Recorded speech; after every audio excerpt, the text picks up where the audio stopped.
Prudencio Botei Sobole, todos los indicios apuntan a un posible asesinato. Al igual que ocurriera con el fallecimiento repentino de Manuel Guerrero Modo, alias Manu, a resultas de un presunto accidente de tráfico nocturno, y de José Lima Gonzalo, alias Abuelo Lima, a consecuencia de un pretendido crimen pasional nocturno, la noticia del trágico fallecimiento del exministro Prudencio Botei Sobole, a consecuencia de otro presunto accidente de tráfico, también nocturno, fue enlazada a través de la cuenta X del vicepresidente de la República Teodoro Nguema Obiang Mangue con una llamativa celeridad, a escasos minutos de acaecer. Al no haberse instruido el preceptivo atestado policial, se entiende que la publicación de la noticia en las redes sociales intima a la autoridad judicial, a los medios de comunicación y a la familia del finado, a confortar la tesis oficial del accidente de tráfico. No obstante, un minucioso examen de los escasos relatos publicados sobre el suceso, y de las fotografías de los vehículos implicados en el accidente no deja lugar a dudas, se trata de una escena de crimen ocultada tras un simulacro de accidente. Ningún testimonio avala la versión oficial. La noticia difundida en la cuenta X del vicepresidente de la República no precisa quién transmitió la información, qué autoridad policial, cómo y cuándo lo hizo, ni cómo tuvo acceso a la información sobre el suceso. Toda vez que al tiempo de publicarse la noticia del presunto accidente, no existe aún testimonio o comunicado oficial acerca del mismo, pese a concernir una notoria personalidad. Las fotografías divulgadas tampoco permiten identificar con certeza el lugar en el que se produjo, a juzgar por las mismas pudiera ser en cualquier lugar de la isla, y no forzosamente en Cupapa como se alega.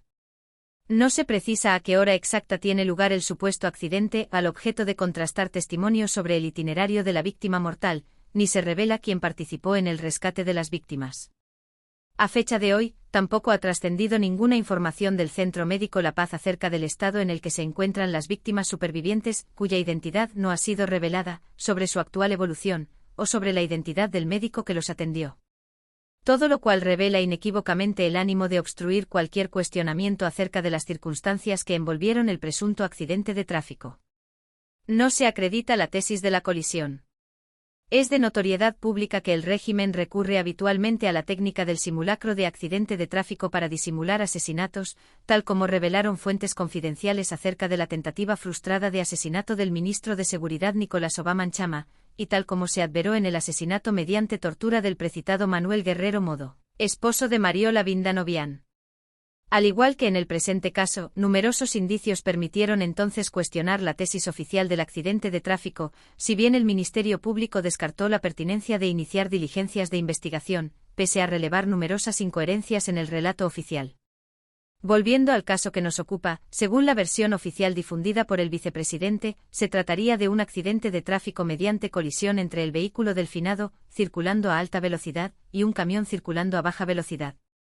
Lo cual, a defecto de atestado policial y de testimonios directos, se pretende acreditar mediante sendas fotografías publicadas de manera anónima en las redes sociales, en las que puede apreciarse separadamente a ambos vehículos, en ninguna de las cuales se muestra al vehículo del finado empotrado en el camión. No obstante, el examen de las fotografías del camión, cuyo número de matrícula no ha sido divulgado, desmiente a todas luces la tesis oficial de la colisión.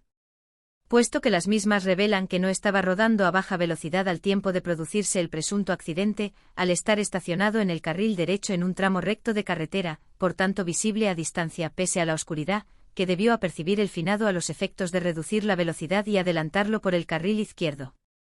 En efecto, por un lado sus neumáticos traseros derechos aparecen desgastados y desinflados, mientras los de la izquierda aparecen sujetos por una cala, al estar estacionado en una pendiente ascendente. No apareciendo tampoco indicios de que se hubiera podido mover a consecuencia del impacto de la colisión, razón por la cual la humedad circundante de la lluvia no alcanza su área de estacionamiento. Por ende, el perfecto estado del cargamento de madera desmiente igualmente la eventualidad de una colisión. Todo lo cual desbarata la tesis de la colisión.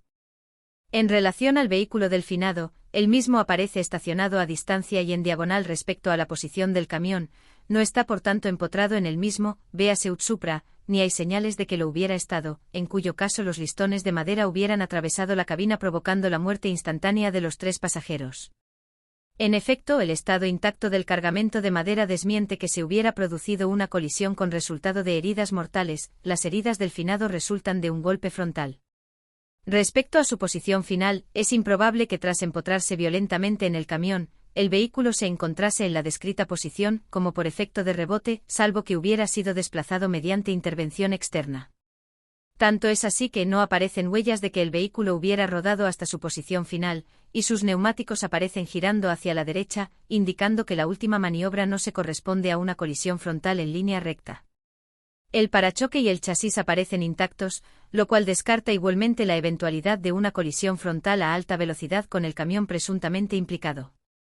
En realidad, todo indica que los desperfectos causados en el vehículo lo fueron por un impacto en la parte izquierda del techo, la del conductor, y en la luna principal, afectando por rebote al motor. Por ende, y conforme señalan algunos observadores bajo anonimato, puede apreciarse el impacto de balas de pequeño calibre en la puerta derecha del vehículo. Si tal fuera el caso, las mismas habrían impactado lógicamente en el pasajero ubicado en el asiento delantero de la derecha. La escenificación del simulacro de accidente.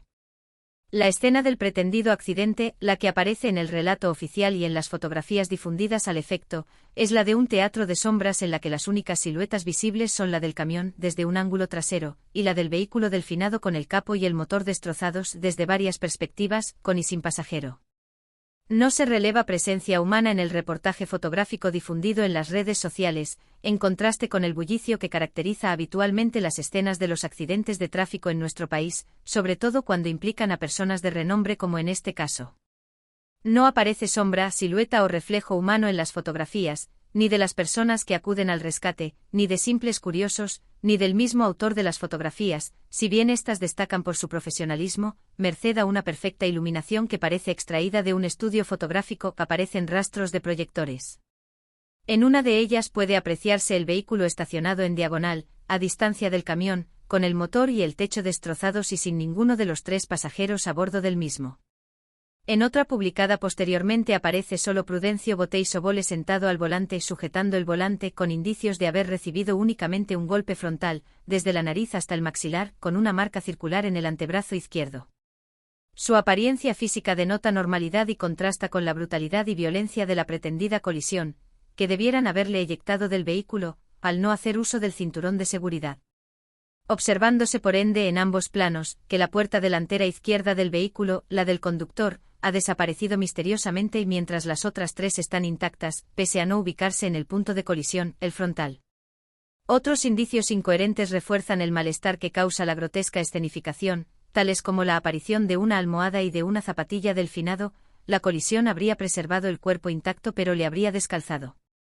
En definitiva, la escenificación de la muerte por accidente no convence a nadie, ante la persistencia de numerosos indicios que demuestran que se trata en realidad de un asesinato perpetrado por los sicarios del régimen por motivos oscuros. Se rumorea que habría sido a consecuencia de una frustrada tentativa de extorsión relativa al consabido entramado de malversación de fondos públicos. El último crimen impune de una larga lista.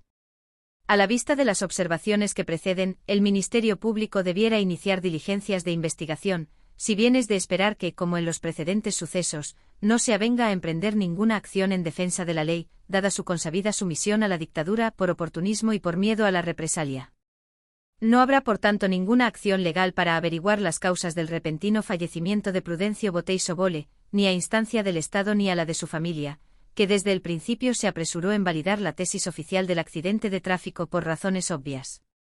Tan solo le quedará el consuelo de las ceremonias oficiales con su elenco de sermones, y tal vez el gran movimiento de masas enardecidas destaque a sus representantes en la zona política considerada, Pedro Oliveira Borupu, quien sucede en el cargo al finado, y Andrés Icúa Fernández, recién nombrado ministro, para asegurarse de su incondicional e inquebrantable adhesión al PDGE.